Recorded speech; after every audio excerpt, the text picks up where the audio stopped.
que é o racismo estrutural? O que é isso? O que significa isso?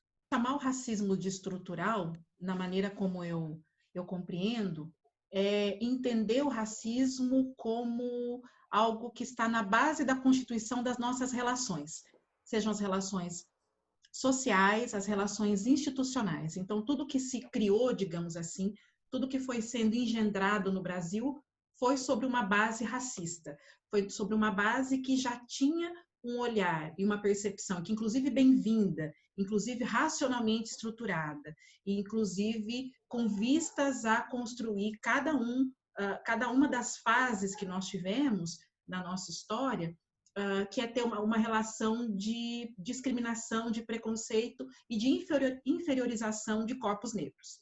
Né? No caso, no Brasil, a gente está pensando os negros e descendentes. Né? Então, a partir daí, todo lugar que se passa, e aí que é uma coisa que é curiosa, né? O pessoal, claro que no nível pessoal a reprodução está dada e está posta, né? Mas no pessoal, as pessoas estão sempre muito na defensiva. O Florestan Fernandes tem uma frase maravilhosa: o brasileiro tem preconceito de ter preconceito. Se alguém se levanta e diz, olha, essa sua fala é preconceituosa, essa pessoa vai, assim, convulsionar na tua frente para dizer que ela não é preconceituosa, que ela não é racista. Porque se entender preconceituoso, né, ou se apontado como tal, é uma coisa muito... Né? Então, no nível pessoal, a gente desmancha muito facilmente, mas no nível estrutural, não.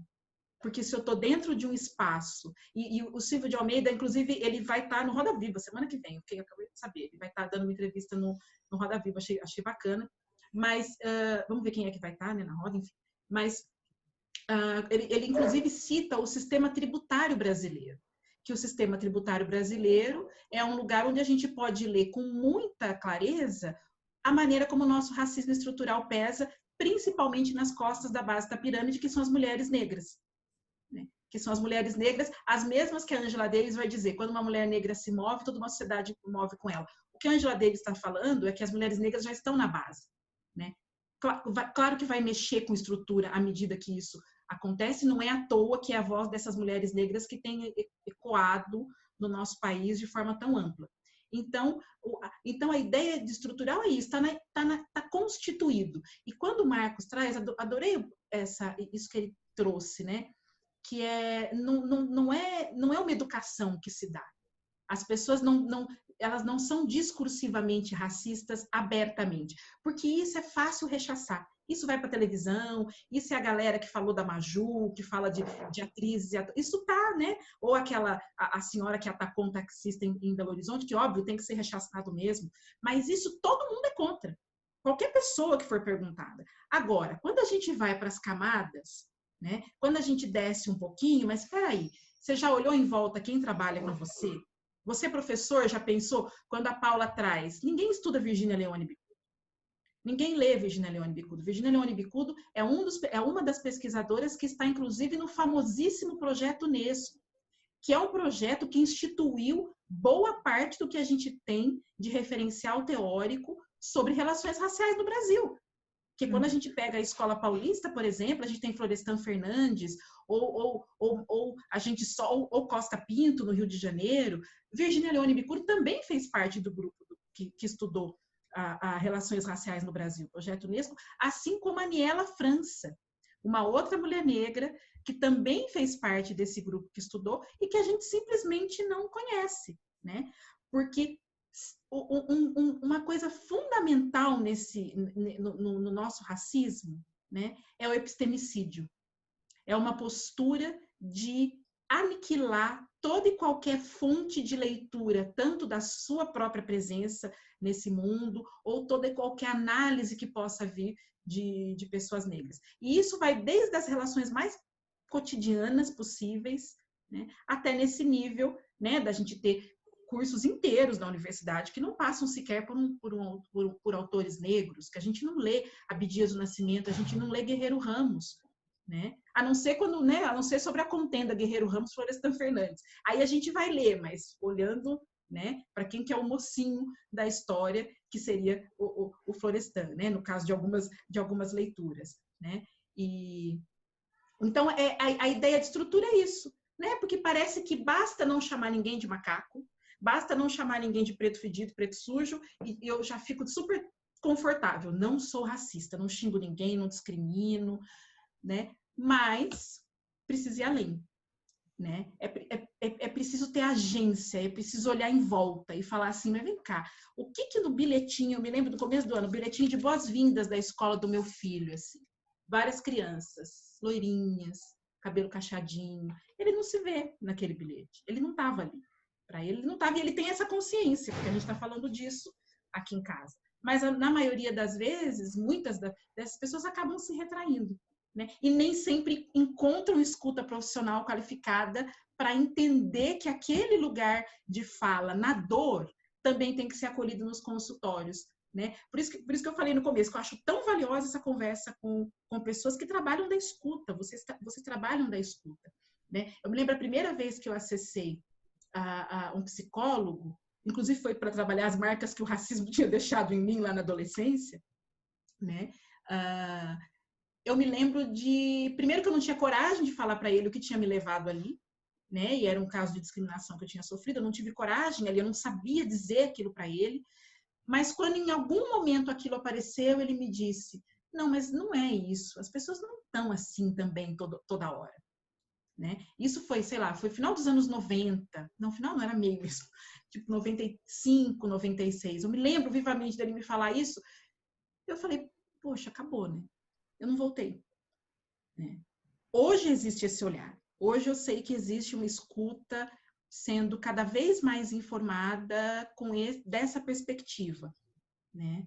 Mas aquele olhar dele é racismo estrutural. Porque eu não cheguei com um relato escancarado, olha, me bateram, né? Eu fui violentada e falaram isso e aquilo. Não era esse relato, não tinha essa concretude. Mas tinha, sim, um racismo que eu estava vivenciando e que estava me limitando numa série de coisas, mas que ele não conseguia ainda enxergar. Aí que está a questão da estrutura. E você falou algo, Dani, que eu acho assim, me dói muito. Eu vi um experimento, um vídeo de um experimento social, onde pegaram crianças pretas e colocaram bonecas. Uma boneca branca e boneca preta. E falaram para as crianças, isso me dói, qual boneca que é a mais bonita? E as crianças pegavam a branca. Então, olha que dor, a identificação, quer dizer, o preto não é bonito, o preto não é bom. Exatamente. Você falou das crianças, né? Uma coisa que me angustia muito, eu tenho filhos aqui, né? E aí esses dias vendo um clipe, tem um clipe maravilhoso chamado Bluesman, de um músico chamado Baco Exu do Blues. Tô ouvindo no repeat, alternando com o amarelo do Emicida há uns meses. Assim. E aí eu peguei para assistir, botamos para assistir. Tem um jovem negro correndo desesperadamente no início do clipe. O meu filho chegou na sala e voltou e falou assim, mãe, do que ele está fugindo? Aquilo me deu uma dor, aquilo me deu uma sensação tão desesperadora que eu pensei, nossa, gente, a gente já conversou disso. Quer dizer, é constante. Né? Então, aí a gente sentou, tal. No final você descobre que ele estava atrasado para aula de música. Claro que essa era a intenção do clipe, né? Fazer com que a gente olhasse para isso, para essa expectativa negativa que está presente. E é isso que acontece nesse experimento com as bonecas negras, porque mesmo crianças negras, e aí a gente vai para uma perversão desse nosso racismo, né? Que eu me lembro de pessoas encherem a boca para dizer, mas o próprio negro é racista, e vai citar 2 ou 3 jogadores de futebol, aquela coisa, né? Que não dá nem... Fala, nossa, desisto, tem hora que não... E aí a gente vai para esse lugar que a própria criança negra também vai escolher a boneca branca, porque a estrutura, ela nos dá um cenário, ela nos dá uma normatividade, ela nos dá um padrão que todo mundo está fazendo essa leitura. Todo mundo, as crianças são muito perspicazes em ler esse entorno. As crianças percebem onde está cada um dos corpos, onde é que estão as mulheres, onde é que estão os negros e não negros. Por isso que o trabalho, né, à medida que eu constato isso, que a gente se afeta pela ideia de que, puxa, a vida é estrutural e se reconhece no lugar de privilégio, como a Rafa nos trouxe, é um trabalho de desmantelar isso. E aí é provocar a conversa. porque a gente acha que racista se cria no discurso, né? Fala, meu filho é lá, preto, não chega perto. Não é aí que se cria. Pode viver numa família que nunca expressou nenhum tipo de fala racista, mas essa criança, em algum momento, ou esse jovem, esse adolescente, em algum momento ele vai fazer isso. E aí vai chocar os pais, que vão dizer, onde foi que eu errei? Ou o que eu fiz? O que aconteceu? E aí, na verdade, não houve erro. Na verdade, parece que há uma falta de tocar nisso. Né? Vem cá, meu filho, vamos conversar sobre isso? Você já olhou para isso? Né? Você sentou para ver isso? Você já leu isso? E fornecer material, e materiais, e livros, e leituras, e trazer essa experiência. A gente não experimenta essa vivência do diverso. E a gente tem no Brasil sempre essa ideia, né? Porque a perspectiva do diverso também ela precisa ser, a gente precisa virar essa mesa, né? Diferente podem ser vocês. Né? E toda vez que algum lugar me chama e fala assim, ai, Dani, a gente tá querendo falar sobre diversidade, então ok. Agora eu tô começando a perguntar, você vai chamar alguém para falar de branquitude também? Porque eu acho que seria bacana, né? Porque senão fica sempre, eu sou esse outro que sou acionado em alguns momentos e lugares. Hoje isso tem mudado muito, né?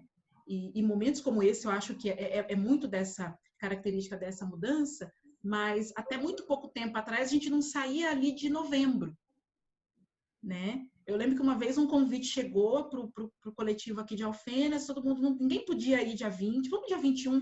Aí uma diretora de escola falou assim, não, mas é que sai do tema, né? Eu falei, então para mim não sai, né? Porque dia 21 eu continuo preta, e aí as coisas continuam do mesmo jeito, para mim não sai do tema não, mas a senhora acha que sai, então ok, não vou nem discutir, né? Então é muito essa perspectiva, e o bem-vindo é isso, é olhar para a perspectiva do racismo estrutural, Que você trouxe em relação à criação das crianças, né? E que os pais, quando acontece um caso de racismo, como com o filho e tal, os pais se questionam onde foi que eu errei, porque a gente nunca falou sobre isso, ou a gente nunca replicou discurso racista. E isso é uma questão muito importante, porque a gente acredita que falar sobre isso, falar sobre racismo, vai fazer com que as pessoas sejam racistas ou vão estimular o filho a ser racista, né? Mas muito pelo contrário. A gente tem um papel muito maior do que não falar sobre racismo ou não ser racista, de ser antirracista, né? De falar sobre o racismo com os nossos filhos. Eu acho que esse é o ponto, né? Porque a gente se pega muito nessa questão de a gente não fala sobre isso aqui, então meu filho nunca vai ser racista, mas muito pelo contrário, né? Acho que o papel nosso enquanto em falar sobre isso é exatamente em exercer o antirracismo, né? Para que as pessoas entendam, os nossos filhos entendam que isso é estrutural, que isso é cultural, e que eles vão ver isso, eles vão replicar isso, né? Deixa eu dar só uma visão psicanalítica. Eu acho assim, quando a gente fala, poxa, mas como eu sou tão cabeça aberta, eu não falo sobre racismo, de repente meu filho Na psicanálise é o seguinte, o que vale muito é o exemplo. E a criança, ela pega no ar, ela é um radar. Então não adianta eu falar que eu sou contra racismo e fazer piadinhas, porque a criança vai pegar as piadinhas. Não adianta eu falar sobre contra a homoafetividade e fazer piada de gay. E aí depois você pensa, mas como assim? É como chega no meu consultório. Paulo, meu filho está bebendo todos os dias. Ah, o seu filho está bebendo todos os dias? Tá, eu faço um discurso para ele que não pode beber. Tá, e o senhor? Não, eu bebo todo dia uma cervejinha. Pegando o gancho da Paula, Dani, e pegando também a pergunta da Rafaela, e percebendo que, veja, na psicanálise, quando a gente vai atender, o princípio básico para o psicanalista é justamente não ter em nenhum momento, e aí a gente faz um trabalho árduo enquanto psicanalista, de desnudar mesmo os mais variados e os mais intensos e mais profundos valores, que muitas vezes são aqueles que vão nortear essa estrutura, esse cabedal de ideias que vão dar um direcionamento, como diz o Marcos, quase que normativo. A gente lidar com isso em consultório, naturalmente, quando a gente lidar com neurose. Neurose nada mais é do que lidar com uma incapacidade do indivíduo lidar com essa norma. Mas veja, por mais que isso seja algo aparentemente simples, Imagina uma pessoa que não lidar com uma norma, não porque ela a descumpre, mas ela lidar com o problema da norma porque ela cumpre. Como é que fica isso? Fica uma coisa complicada. Então, veja, é norma ilegítimo, e usualmente comum, e cair, vamos entender, né? Existe uma questão normativa, legítima, legislativa, leis, regras, e que são as últimas coisas que o indivíduo entende na vida. Ele vai entender aquilo que é captável, que é perceptível em ações mesmo. Não adianta você falar para ele, faça isso, faça aquilo, porque regras, leis, normas são as últimas coisas que as pessoas se preocupam. Isso é preocupado quando são acionados judicialmente. As pessoas vão entender de justiça assim. Fora isso, ninguém entende. Então, veja, quando a gente fala dessa estrutura, Rafael, eu acho que caminha muito por isso. Há um processo em assimilar determinados valores e determinadas ações muito pelo que a gente realmente assiste. Mas veja, a estrutura familiar que a gente monta, que a gente vê, né, e que é organizada hoje, ela traz em si, ela traz dentro de si um padrão extremamente idealizado, fechado. E esse padrão idealizado, fechado, ele é muito complicado de você lidar com ele em análises. E veja, o indivíduo que traz isso em análise, ele não traz isso como um conflito do tipo, eu não aceito minha família, eu não aceito minha mãe. Não, o conflito é muito complexo. Então, nós, enquanto analistas, nós temos que ter um certo desprendimento de alguns juízos de valor. A gente não pode jamais julgar qualquer atitude e fala do indivíduo que ali está presente. E veja, a gente pode lidar com um neurótico, que acredita que, pela maior parte da postura de vocês, acredito que somos todos neuróticos aqui, né? E podemos lidar com perversos, que é uma estrutura muito diferente, e com psicóticos, que é uma outra estrutura. Veja que em nenhuma delas nós vamos entender que há uma justificativa para isso. A psicanálise não trabalha com as justificativas para isso. Ela não trabalha com isso. Ela trabalha com o quê? Com uma questão simples e básica, que é o desejo do outro. O desejo do indivíduo. E aí, muitas vezes, a gente vai pegar pessoas que vão trazer, de uma maneira muito escancarada mesmo, até a questão do próprio racismo. Vão trazer escancarado. E a gente tem que lidar com isso. A gente vai lidar com pessoas que são perversas e são pedófilos. E são pedófilos. E a gente tem que lidar com isso, com o desejo dele. Agora imagina, como é que você lidar com o desejo de uma pessoa que trata de uma maneira abjeta tudo aquilo que você considera justo, correto? Imagina uma pessoa que trata uma criança e que poderia ser sua filha. E você tem que lidar com isso. Na psicanálise, a gente não tem esse juízo de valor. Então, digamos que a psicanálise nos dá, enquanto psicanalistas, uma possibilidade de olhar para um lado meio que, tanto o lado obscuro quanto para o lado certinho, e que não existe isso. Isso é uma ilusão, isso é uma falácia. Isso é um conjunto de regras que cria não só o racismo, mas diversos valores estruturais, e que não são normatizados enquanto legislação, não. São normatizados enquanto conduta. E o que normatiza eles? Não são as pessoas que falam, mas são aqueles que assistem. Aqueles que veem, assistem e não se dignam, não se colocam, não se posicionam, eles é que normatizam isso. A norma vem daí, a estrutura vem daí, Rafael. Vem disso. Não é de quem propõe, não é de quem determina, eu odeio homoafetivos, tem que morrer tudo. Não é isso mesmo. E eu concordo muito com o que a Dani falou. Não é o cara falar ser racista ou não ser. Não é isso. O que normatiza é a conduta. E veja que na psicanálise, pegando muito da Paula, né, a Melanie Klein, ela trabalha muito uma coisa que a gente chama de identificação projetiva. Isso é tão bacana que uma criança vem e uma criança ela tem um mecanismo que é o mecanismo da projeção que ela usa a maior parte da sua vida. O que ela absorve? Ela absorve toda uma camada, uma carga pesada de valores muito doloridos, de valores e de pesadas informações que a família passa para ela. E veja, é família. E a família faz isso como? Faz isso porque ama. Mas esse conceito de amor não leva em consideração o desejo da criança. E é isso que está em foco. E é isso que as pessoas muitas vezes acreditam que não, existe norma. Não, existe uma questão que se chama desejo na psicanálise. E desejo tem que ser extremamente respeitado, incluindo com quem você está lidando, tratando. E veja que essa criança é tanto tempo repudiada, atacada, violentada, que a própria psicanálise identifica isso e o psicanalista tem que ter essa imparcialidade extremamente forte. E aí é um trabalho muito árduo, dolorido, por isso que a psicanálise do indivíduo tem que fazer análise, mesmo o psicanalista tem que ter um acompanhamento constante, porque é pesado para isso, é complicado.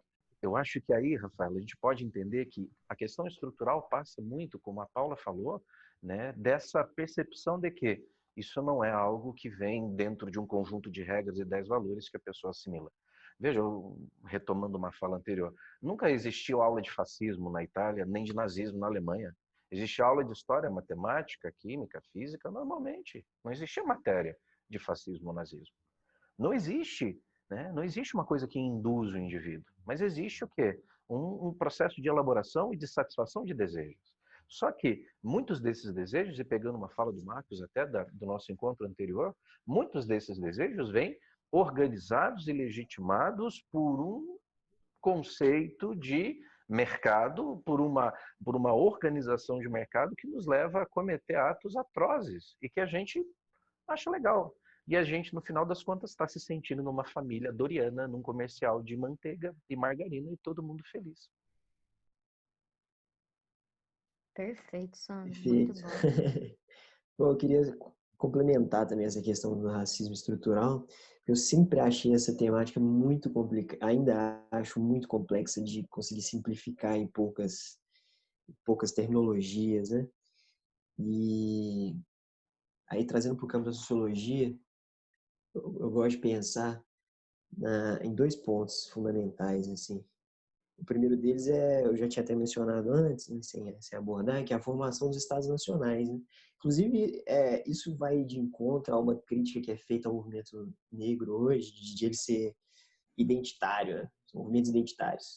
O que é curioso, porque o que a formação dos estados nacionais produzem é a vanguarda de toda a discussão identitária do mundo, porque ela é elaborada na Europa por sujeitos que não eram transparentes, né? Eles tinham cor, eles tinham classe social, eles tinham um conjunto de fatores que permitiam a eles se reconhecer.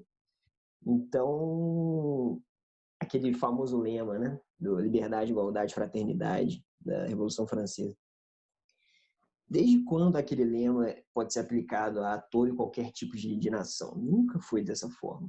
Inclusive, se a gente pega o exemplo do Haiti, né, que é a primeira república no nosso continente, bom, o que eles fizeram?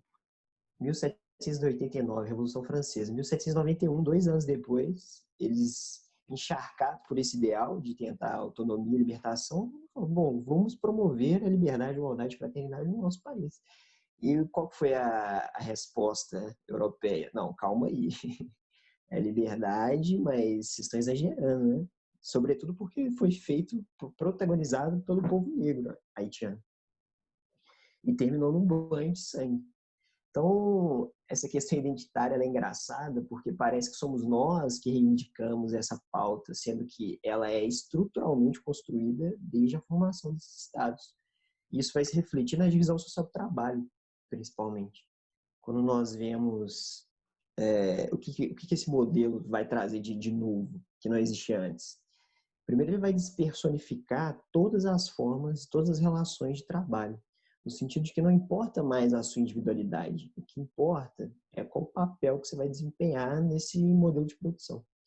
Só que, ao mesmo tempo que ele despersonifica, né, que não cabe a sua subjetividade, a sua individualidade posta ali, ele mesmo vai produzir identidades abstratas sobre as quais nós vamos nos orientar para sugerir quais lugares devem ser ocupados por quais pessoas.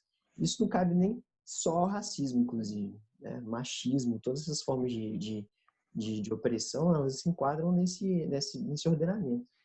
Então, isso começa a ficar tão complicado que aí, de novo, remetendo ao Milton Santos, eu lembro de uma palestra que eu vi dele e eu não entendi nada quando ele falou que ele sempre recusava participar de debates. Eu lembrei da Dani, por isso que eu vou falar. Ele sempre se recusava participar de debates sobre movimento negro e eu pensava, não, mas por que ele fazia isso?